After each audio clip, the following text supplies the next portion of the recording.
The twin suns of Tarvus burned over the golden spires of the capital as alarms echoed across the alien sky. Soldiers in shining armor scrambled to their positions, weapons charged, minds sharp. The city wasn't under attack yet, but something was coming, something no one had expected. A human shuttle had broken through orbit and landed inside the royal perimeter. No one knew if it was an act of defiance or a mistake. But for the warrior caste of the Zathari Empire, any breach was war. A mistake, however small, was a reason to strike. The humans were warned not to enter the sacred grounds.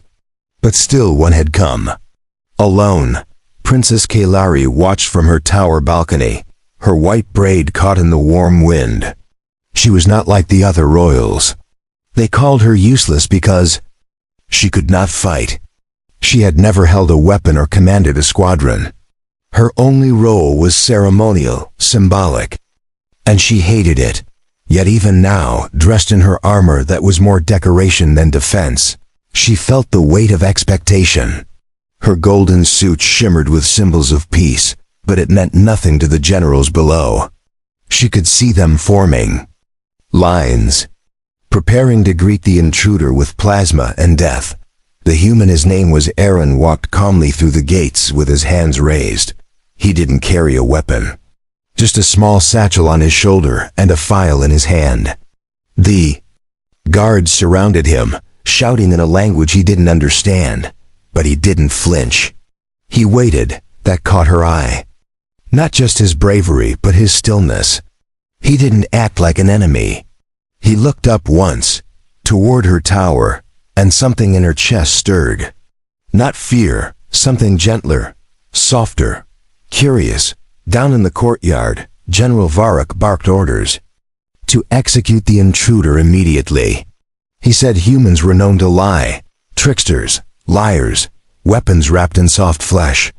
But Kailari stepped forward before they could fire. She had never disobeyed protocol before.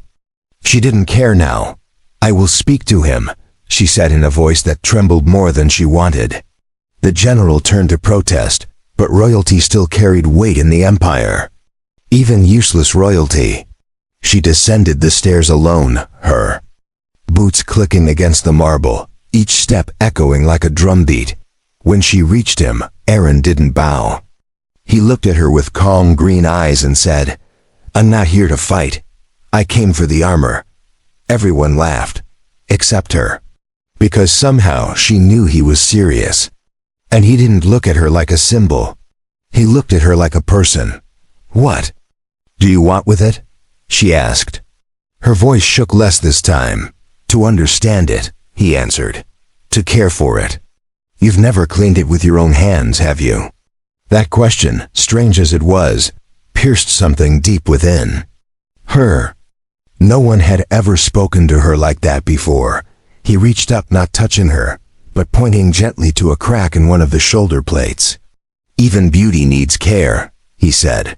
"Even symbols rust if ignored." She should have struck him for the insult.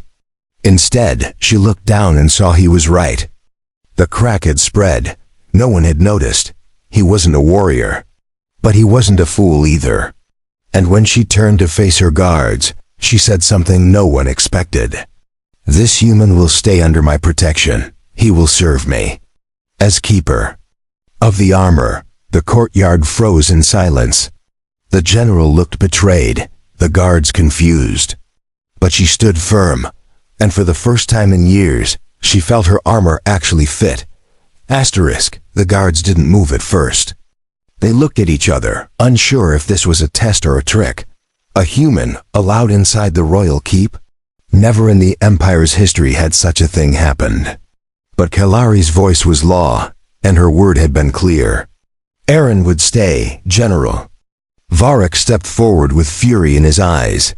"You give shelter to a stranger, Princess. One who broke through our sky gates without warning." She met his glare without flinching. "I give purpose to someone who asked for none. That is not weakness. That is will." Aaron remained silent, watching them argue about him like he wasn't even there. His eyes scanned the architecture around him. Giant archways, banners with golden emblems, statues of long-dead warriors. It all felt like a museum. Beautiful, but frozen. Like it had stopped moving a long time ago, when they finally allowed him to move. 2 guards followed him at all times. He was shown to a small room near the Hall of Honor. It was simple, but clean. A glass basin stood in the corner, filled with shining blue water. On the desk was a folded cloth and a datapad. Later that evening, Kailari arrived alone. Her armor, still glowing in the hallway lights, clinked softly as she stepped in. "Do you still want to care for it?" she asked. Aaron looked up from the datapad. "Yes, not because I want to touch power, but because someone should." She sat down across from him. "You don't fear us," she said, almost like a question. He smiled slightly. "Fear is natural, but respect matters more. You're not monsters. You're just tired of being feared yourselves, aren't you?" Her eyes widened. No one had ever said that to her. "I was born into this armor," she said quietly. "I never asked for it. But the people expect me to wear it. They expect me to be perfect, strong, silent, shining." Aaron nodded. "Then let it be more than just metal. Let it speak truth, not just tradition." The next morning, Aaron was given access to the royal forge. It had not been used in years. Dust covered the tools. The vents hissed as the fires warmed up again, and slowly he began the work, not just cleaning. Restoring, mending broken joints, polishing faded edges. Kailari watched from a distance. She didn't know why it moved her so deeply, the way his hands moved, careful and patient. Like the armor was alive. Like it mattered. Not as a symbol, but as something real. She didn't speak. She just watched. The other royals mocked her in private. "She lets a human play dress up in the forge," one said. "Maybe next you ask him to design her crown." But Kailari didn't care. Every time she wore the restored pieces, they felt different. Lighter, warmer. Hers. Aaron didn't ask questions about her rank or politics. He only asked how long the shoulder joint had been cracking, how the neck piece bent awkwardly. When she turned, he treated the armor like a body in need of healing, not a trophy. One night, Kailari brought him a chest plate she had worn at her first ceremony. "It doesn't fit anymore," she said, "but I can't throw it away." He examined it, tracing the fine lines of engravings. "Then we'll reshape it," he replied. "Let it grow with you." They worked in silence. The room filled with the scent of warm alloy and soft light from the forge. No one disturbed them anymore. The guards had begun to relax. Even General Varick stopped sending reports to the council. He was waiting, watching, still doubtful but no longer stopping it. One evening, Kailari brought Aaron to the inner sanctum. A place only royals entered. There stood her ancestors' armor. Massive, frightening, covered in scars from 100 wars. "They want me to wear this at the coronation," she said. "To prove I'm strong enough." Aaron walked around it. Slowly. "This isn't strength," he said. "It's fear cast in metal. It's pain with polish." Kailari laughed, a sharp, unexpected sound. "You always say things no one else dares to." Aaron shrugged. "I'm not from here. I don't owe your silence." She looked at him with something new in her eyes. Not just interest. Not just curiosity, something deeper.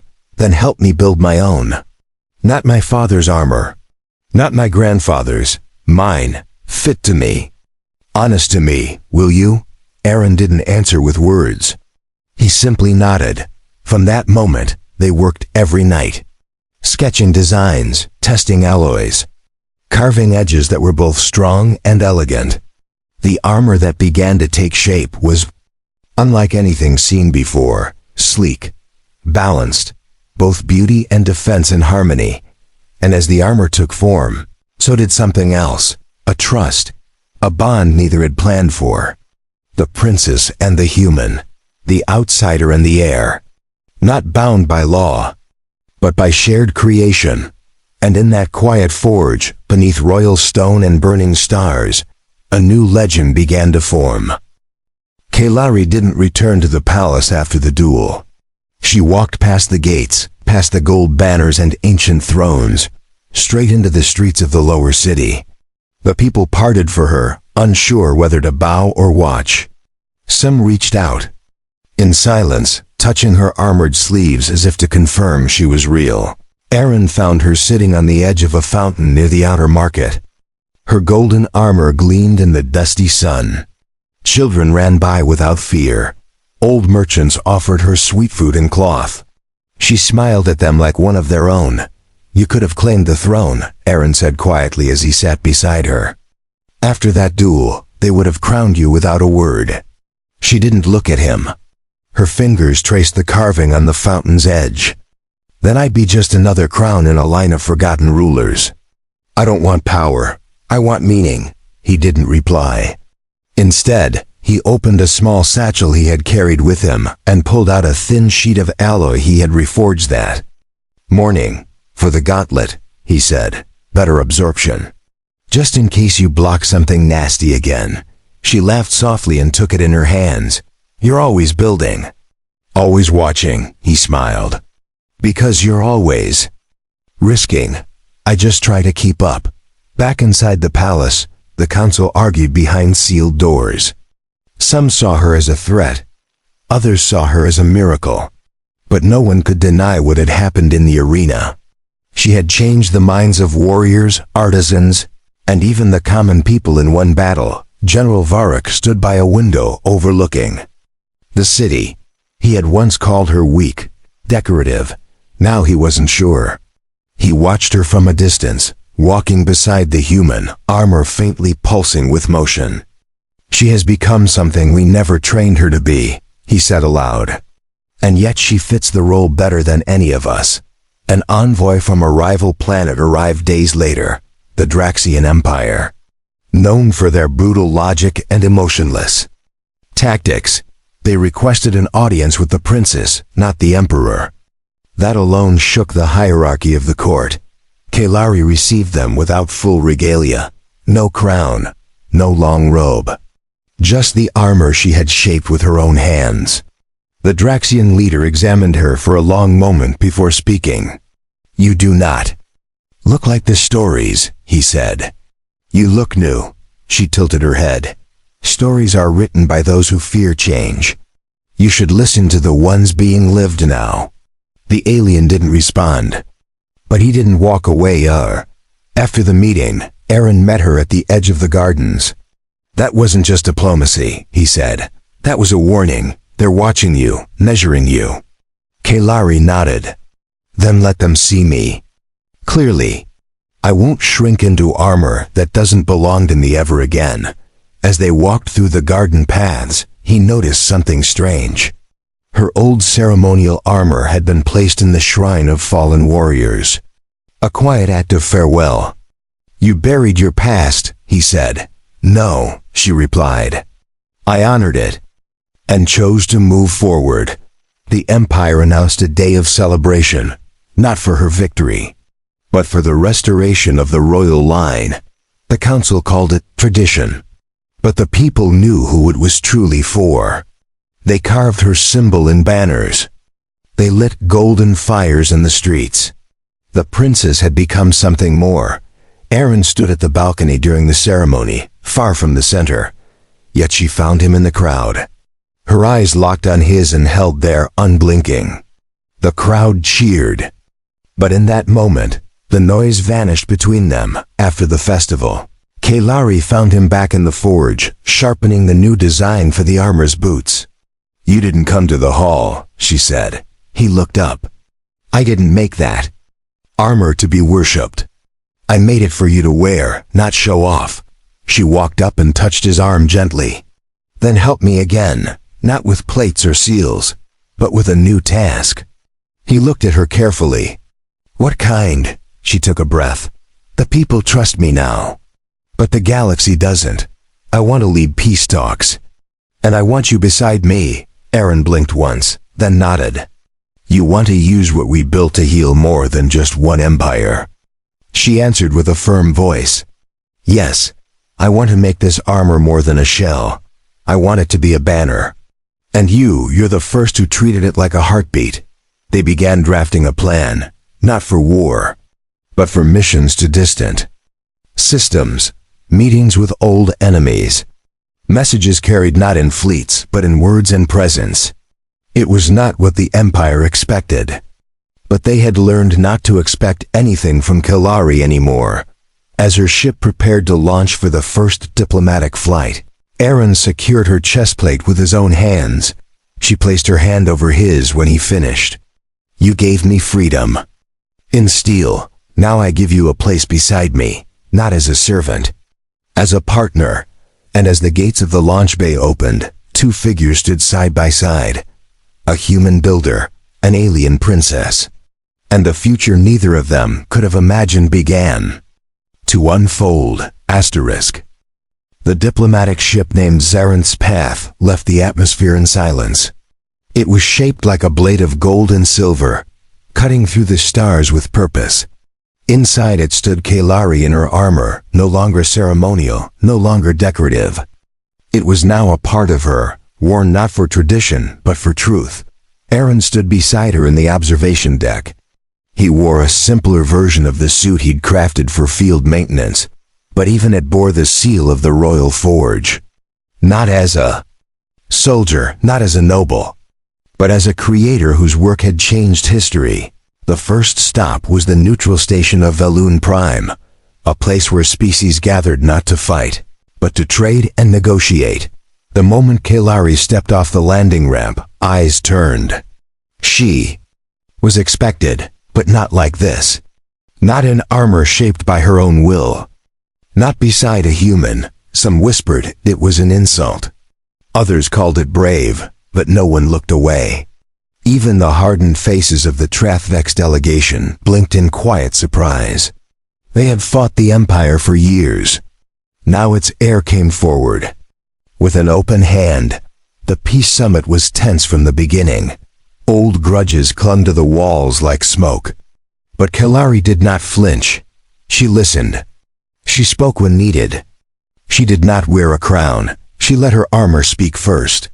And that armor was not of conquest. It was of change. Aaron worked quietly in the background, repairing devices, calibrating shields. But every time she paused, she looked to him. His presence steadied her. Not because he was powerful, but because he reminded her of what they had built together. On the third day, disaster struck. An unknown virus infiltrated the station's AI grid, causing life support to falter. Panic spread among the guests. Accusations filled the halls. Weapons were drawn. Aaron didn't wait for orders. He ran directly to the engineering deck. Kelari followed him, ignoring the protests of her guards. If he dies down there, she said, then so do I. Inside the control core, Aaron's fingers moved like fire across the panel. Vents hissed, wires sparked. The temperature dropped below freezing. Still, he worked. She knelt beside him, armor shielding his back as he opened the last module. You shouldn't be here, he said through chattering teeth. And you shouldn't be alone, she replied. We started this path together. We end it together if needed. With a final surge, the core restarted. Heat returned. Lights steadied. The station breathed again. Aaron collapsed back with a groan. Kelari helped him up, her gauntlet slipping under his arm. We're not just symbols anymore, she said. We're shields. After the crisis, everything shifted. The other species watched Kelari with new eyes. Not as a royal, not as a warrior, but as someone willing to bleed beside those she called allies. Trust began to bloom. Not quickly, but roots dug deep. A week later, she addressed the chamber again. Peace is not made in treaties alone, she said. It is made in the moments when you could leave but choose to stay. The room was silent. Even the Draxian speaker bowed his head slightly. Aaron repaired one of the comm relays near the docking bay. A young alien child approached him with wide eyes. "Are you her knight?" the child asked. Aaron smiled and shook his head. "No. I'm just the one who makes sure her armor doesn't fall apart." Kailari heard the story later and laughed for a full minute. "Knight would have sounded more romantic," she teased. Aaron grinned. "I'm not here for titles. I'm here for you." That night, they stood together by the wide glass of the observation window. Stars stretched in every direction. Kailari placed her palm over the chest of her armor. "This was made to protect me, but it also helped me find myself. You didn't just mend plates. You helped mend me." Aaron didn't speak right away. He reached into his side pouch and pulled out a small insignia he had forged in secret. A simple shape. A circle within a triangle. "What's this?" she asked. "It's a new symbol," he replied. "For what we've built. Something that doesn't exist in any royal record." She held it in her hand, eyes glistening under the soft starlight. "Then let's make it real. Let this symbol mean hope, not just for the Empire. For anyone ready to begin again." The next day, Kailari placed the insignia on her shoulder pauldron, not replacing her crest, but beside it, equal. The message was clear. Tradition would walk with change. The past would stand with the future. The council back on her homeworld debated again. Some were enraged, others inspired, but none could deny what was spreading. Across systems, her message echoed. Peace forged not in silence, but in struggle. In effort, in open hands. Aaron worked late into the night. A message blinked on his datapad. A request from the artisans of a distant moon. They wanted to learn his forging techniques. Wanted to create not for war, but for identity. He smiled. It had begun. And as Kailari stood at the center of 1,000 alien voices, her golden armor shining under unfamiliar stars, she reached for Aaron's hand and held it firmly. Together they had forged more than protection. They had forged a movement, asterisk asterisk. The ship returned to Zathari Prime with banners raised high and engines glowing like twin suns. Crowds gathered at every landing zone. Children wore paper armor with Kailari's new insignia. Merchants sold wooden carvings of her stance in the arena. Songs were being sung not of old kings, but of her.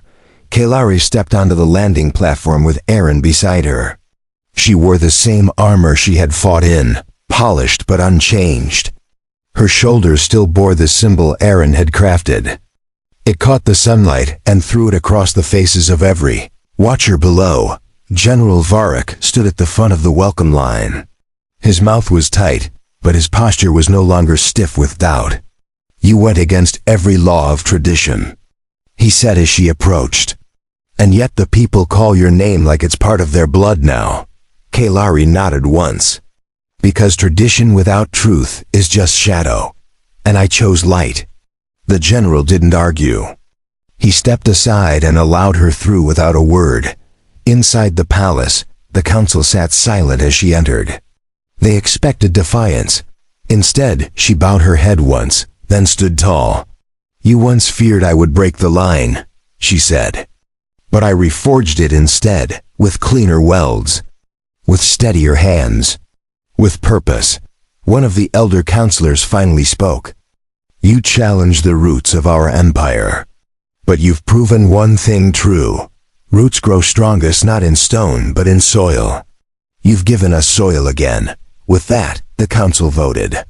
Not just to keep her title, but to name her lead voice of galactic peace. An honor never given to a royal. An honor never tied to armor. Until now. That night, Aaron wandered through the royal forge alone. The fires were low. Tools were hung neatly. He sat beside the anvil, hands resting on his knees. He didn't feel like a hero. He felt tired, proud. But tired. Kailari found him there, her boots quiet against the floor. "They want to make statues," she said softly. "I told them not to carve me until I've earned it with years, not months." He looked up and smiled. "They'll do it anyway." Because you gave them something to believe in again. She sat beside him on the stone bench. Their shoulders touched, armor to cloth. I never expected any of this, she whispered. I thought I would live and die behind a mask of gold. Silent, polished, alone. Aaron didn't answer right away. He reached into his satchel and pulled out something small. A single piece of broken metal. The same cracked shoulder plate he had noticed the day they met. You've carried this all this time? She asked. He nodded. It reminds me of where it started. One small fracture, one ignored detail. That's all it takes to change everything. She took the broken piece in her hand and placed it into a box made of soft glass. She set it on the wall beside the forge. Then let this be our first artifact.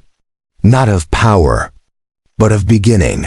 The next morning, requests flooded the palace. Colonies wanted guidance. Frontier stations asked for her presence. Species once at war offered to speak through her new council. Kailari realized she couldn't be in all places. But her voice could be. She created the Guild of Makers. Not warriors. Not rulers. Makers. People trained to build armor that fit not just the body, but the truth of the one who wore it. Aaron was named the first maker. His title was etched in a living crystal plaque above the forge. He didn't seek power, but he accepted the role with quiet strength. He trained dozens, then hundreds, not just in tools, but in listening, in shaping protection that didn't hide pain, but respected it. Kailari traveled far. Her armor evolved with her, painted with marks from each planet she helped unite. Each line told a story. Each dent told a lesson. She never replaced it. She repaired it with pride. And every time she returned to Zithari Prime, she found Aaron waiting with new designs, new materials, and the same calm smile that had followed her from the start. On one quiet evening, they stood again in the garden where she once trained alone. The sky above shimmered with passing ships. Do you regret it? He asked. Choosing a path that put you against your own people? She shook her head slowly. No, because they're no longer just mine. They're everyone's now. He looked at her, then reached for her hand. Then there's something I've been meaning to ask, not as a maker, not as a friend, but as the one who's walked beside you every step of the way. She turned to him, eyes wide. Then ask. She said, but before he could, a signal lit up the sky. A distress call from a border system. Pirates. Innocents trapped. The Empire was too far. But Kailari was not. She pressed her hand to her chest plate. Later, she said. We'll speak after the next battle. After one more story is written. Aaron nodded once. Then let's finish this one together. 2. And as the ship roared into the stars once more, 2 figures stood ready. Not a princess and her guard, but 2 souls who chose to build, not destroy. The planet was called Kairos 4, a quiet mining world nestled between trade routes. It had no armies, no weapons, and no reason to be attacked, but that made it the perfect target. Pirate warships had dropped from the shadows, demanding supplies. Labor and silence. Kailari's ship broke into orbit faster than the station's defense alarms could react. Civilians watched from rooftops and caves, unsure if they were seeing salvation or another storm. But when the golden armor stepped through the landing doors, flanked by the human beside her, they knew. The pirates expected resistance from soldiers. They got something different. Kailari walked straight into their line of fire, armor glowing with inner heat. She did not raise a blade. She raised her voice. You take because you believe we are weak. But you misunderstand what strength truly is. A pirate leader stepped forward, armor pieced together from scraps of fallen wars. He laughed at her. You think that suit makes you untouchable? Kailari's eyes did not leave his. No. But it means I am not here to run. And neither are the people behind me. Aaron moved between power nodes, connecting field generators and setting up barriers. He handed out makeshift shields to miners. He gave orders not like a commander, but like a craftsman. Calm, steady, focused. He showed them how to protect each other. The first clash came under the twin moons. Fire lit the ridges. Explosions shook the iron valleys. But something strange happened. The pirates, used to easy victory, met resistance that didn't break. They met people who wore no medals but stood like stone. Kailari fought without excess, each move efficient, each strike meaningful. Her armor pulsed with energy. From the core Eren had rebuilt just weeks before. It was not war for glory. It was defense in its purest form, precise, protective, unshakable. Eren found her between skirmishes, reattaching a loose shoulder bracket. "We're holding, but barely," he said. She nodded, breath steady. "Then we hold until they realize. We don't fall." His hand brushed her gauntlet before he ran back to reinforce the lines. By sunrise, the tide had shifted. The pirates, confused and scattered, began retreating. Not because they were defeated by numbers, but because their certainty cracked. They saw no fear in Kailari's stance, no weakness in the humans' eyes. They saw unity that didn't shake. When the last gunship fled the sky, the people of Kairos 4 erupted in cheers. But Kailari did not raise her blade in triumph. She sat beside the wounded. She cleaned her armor with her own hands. She thanked the miners who stood beside her. That was the victory she honored. Eren brought water to the field lines. His hands were blackened with grease and smoke. But when he saw her sitting quietly under the shade of a ruined antenna, he walked over and sat beside her without a word. "You were about to ask me something," she said as he handed her a canteen. He nodded. "I was. But now I think I already know the answer." She looked at him with a small smile. "Then ask anyway. Just in case you're wrong." Eren set down the tools in his lap.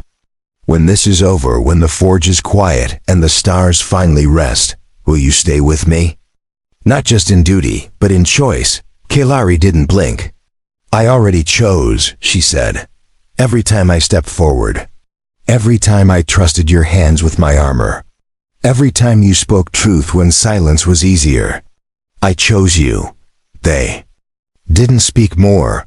Words weren't needed. The wind carried the scent of new earth and quiet hope. Around them, families rebuilt walls. Children painted her insignia on the rocks. Life resumed, not with noise, but with healing. Weeks passed. Systems once fractured by war now opened communication. The Guild of Makers expanded. Peace forums grew. Under Kailari's name, but she didn't sit on a throne. She moved among the people, wearing the same armor, holding the same gaze, carrying the same heart. Eren became a symbol too. Not by speech, but by craft. He traveled with her, he taught. He built, he listened. He became the measure by which new makers were trained. "The build like Eren," they would say. "And you build with purpose." One day, inside the forge on Zithari Prime, Kailari placed something on the center table. A small silver band, forged from the first piece of her armor. "It's not a crown," she said. "It's not a gift. It's a promise." Eren took it in his hands. He slid it onto his finger without hesitation. "Then let it mark what we've made, not just between us, but for everyone who follows." And so the legend didn't end with war or crowns. It lived on in children learning the names of old tools, in colonies protected by more than weapons, in voices that once shook now speaking clearly. She had once been called useless. He had once been called a trespasser. Together, they forged something that neither title could contain.